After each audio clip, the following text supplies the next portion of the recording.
Hi guys, it's so weird. This is the second time that this happened to me. I just put the video portion on my phone and I didn't press record. I was just talking to Alexa for a second. I wanted to know the temperature, but shush over there. But I wanted to know the temperature before I started recording, but the video started recording on its own. So here we are, guys. Anyway, hi, I'm Magda. Welcome back to my channel, and it's 84 degrees, as she said. It is hot. It's 10 a.m. right now. I've procrastinated a lot. I've been doing little things around the house, and I've been trying to not do these cabbage rolls, but I have to do them. So here we are. We're going to make cabbage rolls, guys. So last night we made the parboiled leaves. The leaves are ready to go. These are all our stuffing leaves, cabbage leaves that we're going to stuff with amazing things. So we're going to do this step by step. I'm going to leave these uncovered. We're going to do this step by little step. These are very, very easy to make. They're delicious, but there are a lot of steps. So one thing at a time. So first thing that I'm doing, guys, I got a nice heavy bottom pot. This is a good quality pot that doesn't stick. I'm putting a little olive oil on the bottom. I try to coat the whole bottom. And then I put the water in. This is going to be our rice cooking pot. I think that 3 cups of uncooked rice will be plenty for this dish. Because we're also using a lot of beef. Probably more beef than I would like in this dish, but I know that the people that are requesting this dish are used to having Golombki with almost all beef, and I've never had them that way. So I'm kind of increasing the beef amount in this recipe just to make sure they like them, but that's not the way that I like them. I actually like them more rice. And sometimes we used to make them, or actually every time when we make Golombkis, we also make them not only with rice, but also with buckwheat. The ones that were with buckwheat were with shaved potato. So those were like vegan, really. They were buckwheat and potato with onion wrapped up in. But I'm not making the buckwheat this time. Maybe that's another recipe we can do another time. But those were very, very delicious. I actually enjoy those just as much as I like the rice ones. But I love rice, so we're doing rice today. So this pot is ready for the rice. I am going to measure out. Really, she's got a lot to say this morning. It's very sunny and she's happy. It's a beautiful day, even though it's 84 and humid. I'm going to pause you for a second. Let me see what I'm going to do. I have to measure out the water and measure out the rice. I'll be right back. I'm going to reposition you guys a few times. So you're over by my sink now. Over here is the preparations for 2 banana breads. I think I decided that I'm just going to embrace the heat and just go with the cooking and baking. Some of my patients are really requesting the banana bread again. And I had 5 large, really overripe bananas. I mean, that's definitely banana bread quality right there. So that's going to be plenty. 5 big bananas is plenty for 2 banana bread. So I think I'm just going to embrace it, the humidity, and just go with it. All right, guys, so I am going to measure out 6 cups of water. It doesn't matter if it's hot or cold. 3 cups of rice, 6 cups of water, right? 2-to-1 ratio.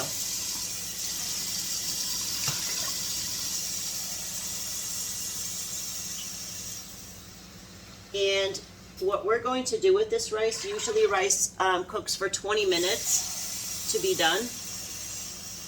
We're going to parboil the rice. We're only going to cook it for like, I think I was a little short on one of those cups.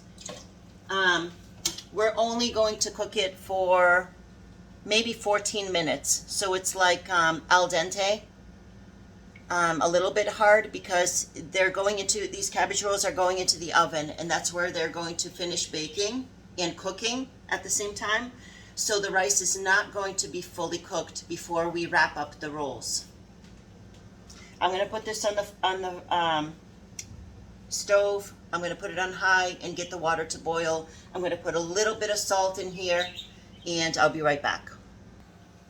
So for 3 cups of rice or 6 cups of water, I put in 1.5 teaspoons of salt. If you're sensitive to salt, don't use that much. But I'm not sensitive to salt, and I like salt flavor. So I think I put in enough, not too much. I think you've seen this in other videos, but this is like the tiniest little food processor ever made. And this is what I'm going to mince my garlic in. And by the way, I think that traditionally, so this just goes on here like that. It goes into place. Traditionally, I don't think that Golombki or Polish cabbage rolls use any garlic, but I use garlic in everything, so it's happening. So I'm just going to put this in the little tiny food processor. And we're going to zap this for just a minute or so.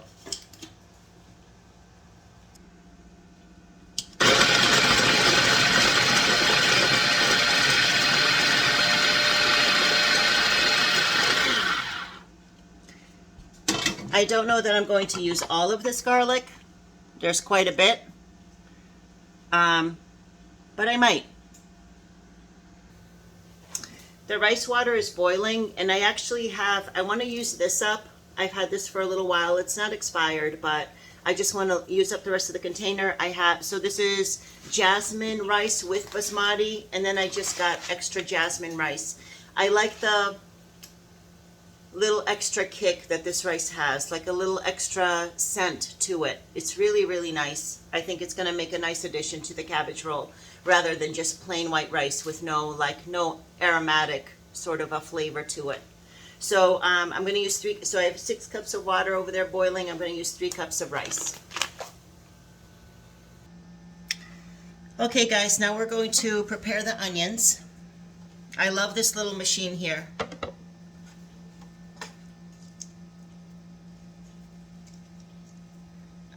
This is kind of like a large cube, but when you cook the onion down, it's going to shrink, so it's okay. It's okay that it's a little large. All right. Can you guys see okay? Yeah.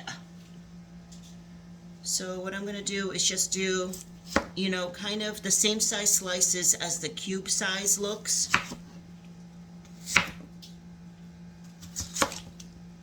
And then we're going to push them through. So nice. I love this little machine.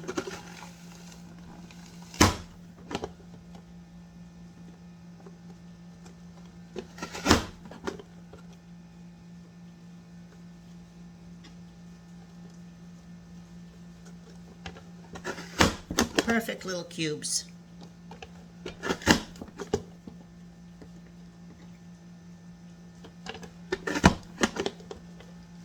This is what we're going to saute and brown in just a little while. So I'm going to keep going with 2 more onions like this. They're pretty big onions. They're anywhere between like a medium and a large. So I got 3 of those. So I'm going to make a little bucket of onion, and then we're going to move over to the stove and brown this in the garlic and get everything prepared. Just so you see guys what's going on the stove. Here I'm going to cook the beef. It's just a little bit of olive oil in there just to coat the bottom of the pan so it doesn't stick. And here for the onion, I think this is like kind of an Italian thing. I could be wrong where it's from, but this is olive oil and butter. And actually butter is a really nice flavor to add to the cabbage rolls, to the rice itself and whatnot. We're going to make this beef and onion and rice mixture for stuffing, and butter is a really nice addition. So this is olive oil and butter, and this is what I'm going to cook the onions and the garlic in. All right, so we got these 2 pots going. I still have 1 onion to cut up, so we're about to start here. It smells so good in here already, and I haven't really even started cooking anything. I have the butter warming up and that jasmati rice. It smells like fresh buttered popcorn in here. It smells so good. I feel like I should be at the movies right now. One thing I can't stand in the summer months, these windows are not like, they're not sealed, and around my air conditioners it's not 100% sealed. So when there's cooking going on a hot day, then flies are definitely going to get in. So I'm already dreading that. One thing I can't stand in the house is a fly. I can't live in the house with a fly. So if a fly gets in here, I'm going to go on like a swatting expedition. I'm going to have to stop recording and we're going to swat some flies. I can't stand dirty, disgusting house flies. All right, guys, so we're going to start. The butter is getting nice and hot here. Butter with the olive oil. We're going to start the onion.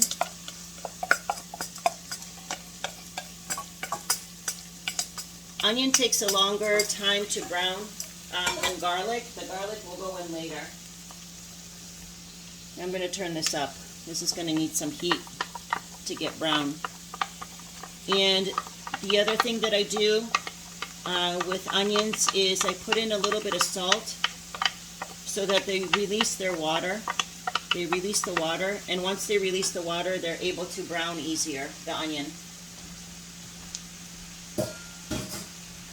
So we'll sprinkle a little bit of salt on the onion. There's going to be like a little bit of salt in everything in this dish, because I know like salt and pepper are the only real flavor additions to this dish. It's very, very simple. The flavor comes from the food itself, and all you add is just a little bit of salt and pepper, and that's it.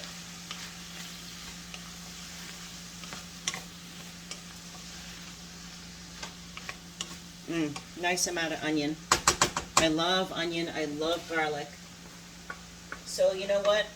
It says 3 more minutes over here on the rice cooker, but this rice is perfect. It has absorbed all the water. It is not fully cooked, and that's exactly how we want it. It's still like a little bit juicy. It's still like, it's easy to mix, and that's exactly what we want. So we're taking this off the heat, put it on the side, and this is what we're going to mix our beef and onion and garlic into.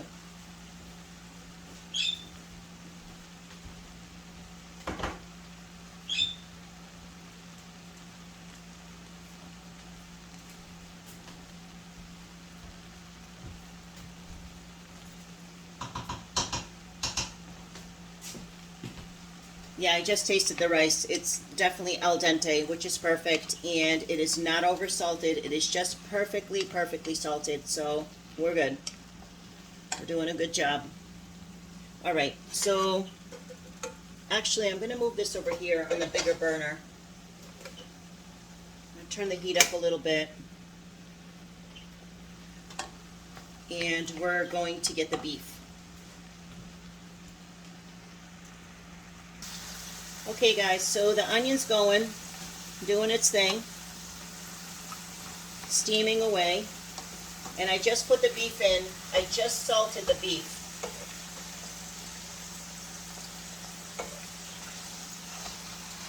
And this is a really cool little tool. I don't know if I showed it to you in another video, but this is like a star-shaped tool. It's really handy for breaking up ground meats. I want the pieces to be really, really small, and this is a very handy tool for that.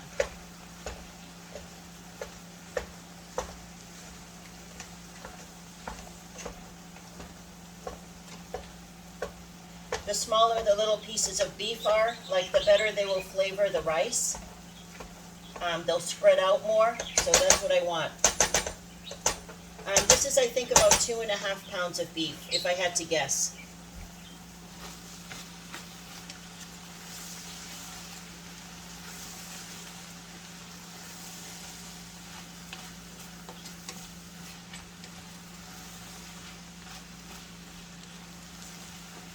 What are we for time? It's only 15 minutes, so we're doing good. I've been stopping you guys along the way, because stirring and cooking and whatever gets a little boring, so I'm not going to show you all of this. Let's turn this up a little bit. We're at 8.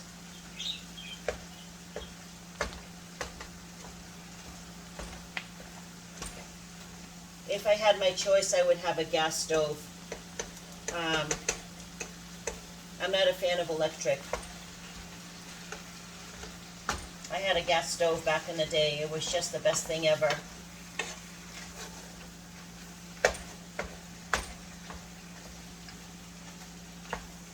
Maybe someday we'll have a gas stove again. Okay guys, what I'm going to do is keep on sauteing here, and I'm going to transfer that rice into a big bowl so that later we can mix everything together. And that is one of the pots I need for the cabbage roll, so I need to wash it anyway. So that's what I'm going to do right now. Transfer the rice and wash that pot. We're going to make 2 big pots of this stuffed cabbage rolls, so I'll just get everything ready. I'll be right back, guys. Okay guys, we're still doing our thing here. I'm just rinsing the pot. This is going to take a little while, probably another 20 minutes or so. So I'm just going to keep going with this, and I will stop the video here. It's going to be in parts, okay? So we did part 1 last night. This is going to be part 2. And I will catch up with you when it's time to mix all the ingredients with the rice and start rolling the cabbage rolls. So I'll see you guys probably in about 20-25 minutes from now. Bye guys.